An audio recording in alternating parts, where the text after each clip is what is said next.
going on, people? Ross out here in Singapore, and as always, thank you so much for joining me on the podcast.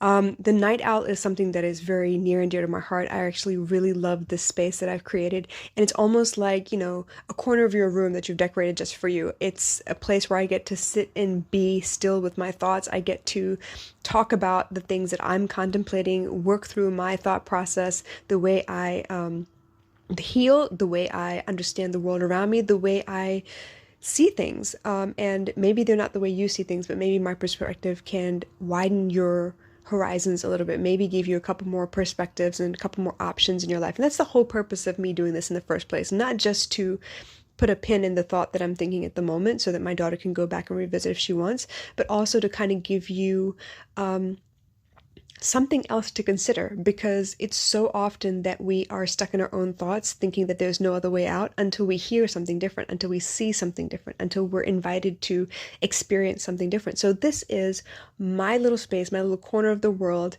if you will, on the airwaves, obviously, but where I get to just be myself and kind of tell you how I feel about some things. So lately I've been having a couple of conversations, and people have been telling me that, they feel guilty sometimes when they are going through a really difficult time, and they've kind of numbed themselves out in order to kind of get through it. And a lot of times this happens when there's grief involved. So I know very well that there are instances where you're actually trying to process through something big, that change, or someone who passed away, or somebody who broke up with you, and all you can do in the moment, right when it happens, right, is to kind of numb yourself out to get through the next couple of days. Maybe it's funeral arrangements, maybe it's, the process of moving from one country to another, maybe it's moving houses, or maybe it's, making space because somebody's come to live with you. It could be anything, right?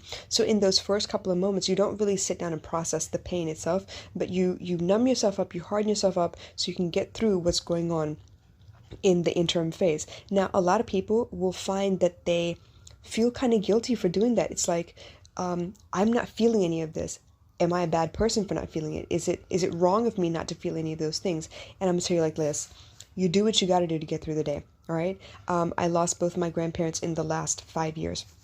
And these are people that raised me when I was very, very young. I was so attached to them. I think I was closer to my mom's parents than I was to my own. And when I lost one and then the other, it was very difficult for me. So what we did was, and this is me and my brother, what we did was funeral arrangements going on.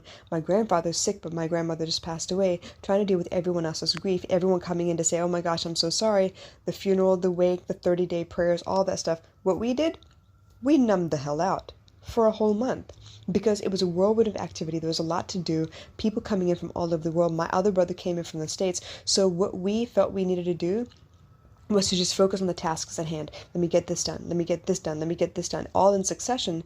And eventually, when all the activity died down and we were finished, for the rest of the family to kind of process our grief with us, that's when we broke down. That's when we cried. That's when we felt everything.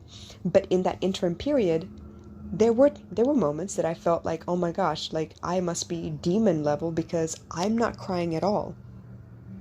I'm not showing those signs of grief. I'm not, letting people know or see the fact that I'm upset. I'm having a tough time. Sometimes though, it's all you can do to hold the family together so that you don't add to the drama. Like a lot of people, they really don't know how to process their emotions. They have no choice. They will cry, they will rant, they will scream. I had so many people come up to, the wake and the viewing or whatever, right? And they would see my grandmother laying there and they would break down, like really big crying episode. And I felt badly for them because all I could do was hold them. All I could do was console them. And on the flip side, I felt guilty. Like, how come I can't do that? I can't break down in this big, I don't even want to say dramatic, but it's a big expression of grief and show the world that I'm really, really in pain. And maybe that's because along the way I learned that it is a choice. It takes effort to show people how I feel. It takes effort to let the emotion come all the way to the surface where it's actually showing on my face. And I try really hard not to do that. Now, in certain examples, like certain moments where I'm super frustrated and I can't hold it anymore, yeah, it will come back to the surface. But at that point, it's like a screaming, crying, yelling match, and I'm angry and sad at the same time. It's very, very strange. But what I'm trying to get at is sometimes, yeah, you will feel guilty because you're not reacting the way everyone is expecting you to react. But that's okay. That doesn't say anything bad about your character. It's the way you're coping at the moment. And I can't say enough about coping mechanisms. I think people gloss over the idea of a coping mechanism because So often it's not called a coping mechanism. So often it's called a mental health disorder of some sort.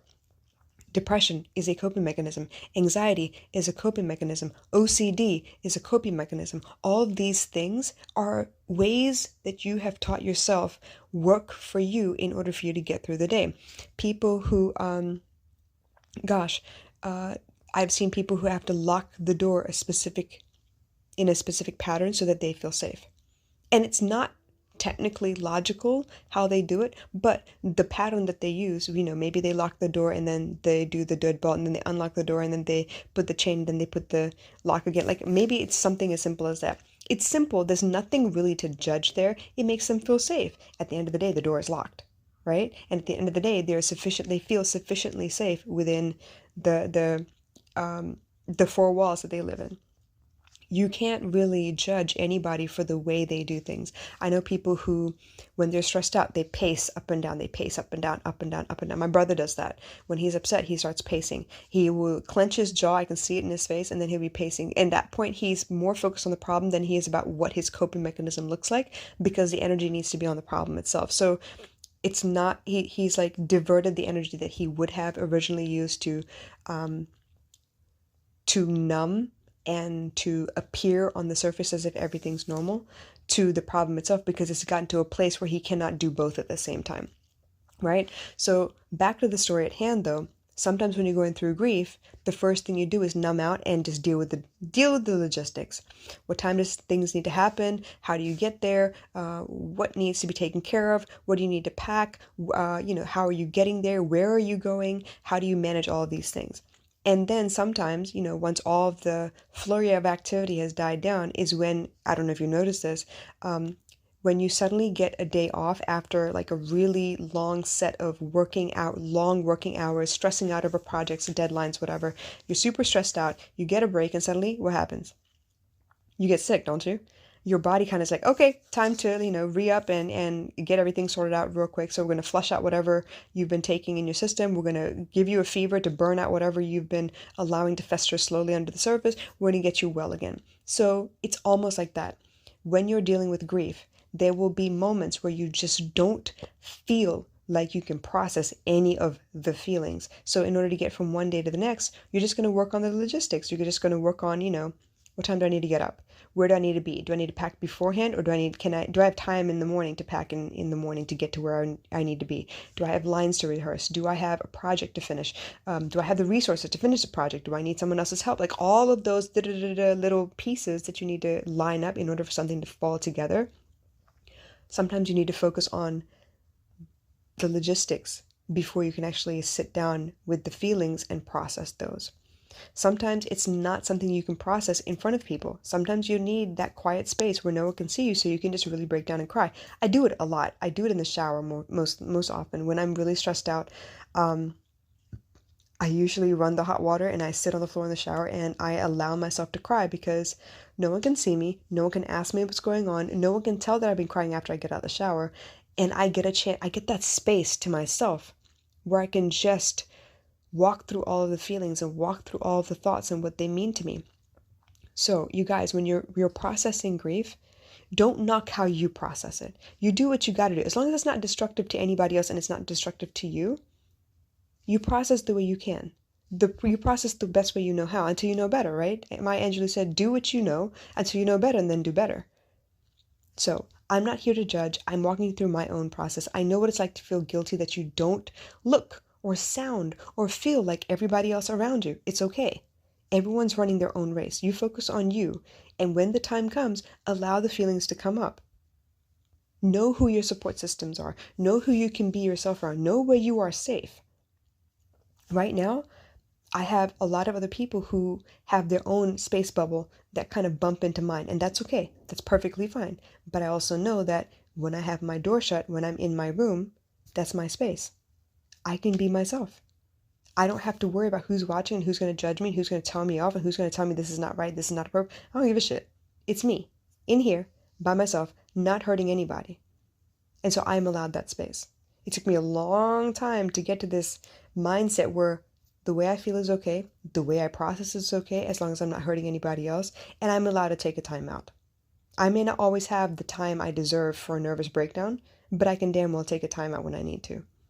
And I know what makes me feel better. Sometimes I need to be outside in fresh air. Sometimes I need to be by the ocean to remind myself that, hey, we're all connected. The ocean is big. It's bigger than me. It's bigger than my family. It's bigger than my country. The ocean is big. And so feeling small next to it makes me feel like, there's something out there that can support me if I let it. So the way you do things is personal to you. It's specific to you. It's based on the way you've grown up, the way you've seen what works and what doesn't work. And when the time comes, you'll change it. But until then, you have your patterns, you have your processes, you have your fallback, you have your system. And that's totally normal, you guys. All right, I hope this helped. I love you dearly.